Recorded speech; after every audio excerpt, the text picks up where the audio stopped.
gastroesophageal reflex is the backflow of gastric content into the esophagus as a result of relaxations or incompetence, the lower esophageal or cardiac sphincter. So this is the picture. We can see this is the esophagus, and esophagus continue to the stomach. And in this picture, the esophagus, this area is narrowing. So if the content, particular liquid content, go backflow to the esophagus. So I said a chronic digestive disease where the liquid content of the stomach reflexes into the esophagus here. And this esophagus connecting mouth to the stomach. So in the other way, I want to tell you, it is the regurgitation of gastric content into the esophagus. What else? Most infants with gastroesophageal reflex have a mild problem that is improved in about 1 year or require only medical therapy. Gastroesophageal reflux disease or GERD occur when gastric content reflects into esophagus or oropharynx and also produce the symptom. So what are the sign symptom or data collection? The basic pathology is excessive relaxations of lower esophagus. This is the cause.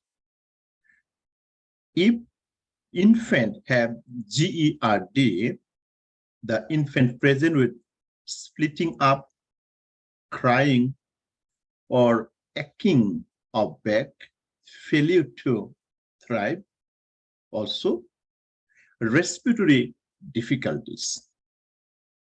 If this problem in the children, most of the times they present with dyspepsia, means indigestion, regurgitation, chest pain, dysphagia, and chronic cough.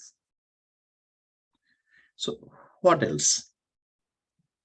Passive regurgitation or emesis, poor weight gain, we told, failure to thrive, irritabilities, hematemesis means vomit mixed with blood, or heartburn, anemia from blood loss if patient has a hematemesis.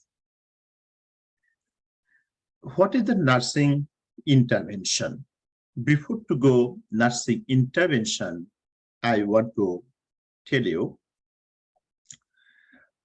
how we diagnose it.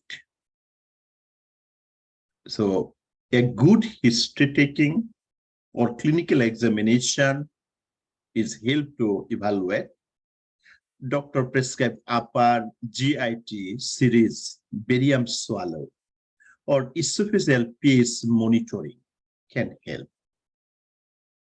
So what are the intervention? Monitor the amount and also characteristics of emesis vomiters. Monitor the relationship of vomiting to the times of feeding and infant activities. Monitor the breath sound before and after feeding. Monitor the sign of aspiration, such as drooling, coughing, or dyspepsia and following feeding. Also, place the suction equipment at the bedtime if need. Monitor input and output. Monitor for sign and symptom of dehydration.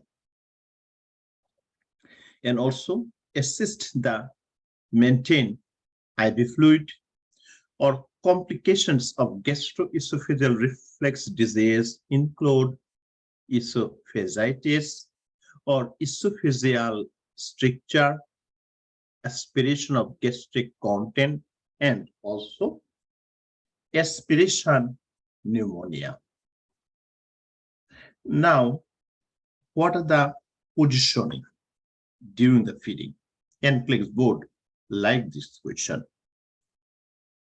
So, the infant is placed to the supine position during sleep. Why? To reduce the incidence of sudden infant death syndrome, or unless the risks of death from aspiration or other serious complication of GERD. So also greatly overweight at the risks associated with prone positions. Otherwise, prone position is only acceptable while the infant is aware or can be monitored. In children older than 1 year, position with head of the bed elevated. So self-resolving for most of the children by 1 year old. Therapy for respiratory complication or failure to thrive is important. So what else? The diet. It is good to provide small, frequent feeding with a pre-digest formula to decrease the amount of regurgitation. The nutrition via nasogastric tube feeding may be prescribed if severe regurgitations and poor growth are present. For infant, formula may be thickened by adding rice cereal to the formula, then cross-cut the nipple. Breastfeeding may continue, and the mother may provide more frequent feeding times or express the meal for thickening with rice cereal. So the infant frequently when feeding and handle the infant minimally after the feeding. Monitor for coughing during the feeding and other sign of aspiration. So what else? For toddler, feed the solid first, followed by liquid. Reinforce the instruct to the parents to avoid feeding the child fatty foods, chocolate, tomato product, carbonated liquid, fruits, or fruit juice or citrate product, and spicy food. It is good to avoid. Reinforce, instruct to the parents that the child should avoid vigorous play after feeding and avoid feeding just before bedtime. What else? And what are the medication? So basically, H2 receptor antagonist like ranitidine is very helpful. Antacid for symptom relief, proton pump inhibitor like pantoprazole, very helpful. H2 blocker like ranitidine, or also prokinetics like metoclopramide is very helpful, or decrease the acid secretion. What else? So next, before to finish, I want to tell you particularly diet. In case of infant, thickened formula is very important, or feed in upright position. This is the NCLEX question come. In case of children, avoid fatty, fried, citrus, spicy food.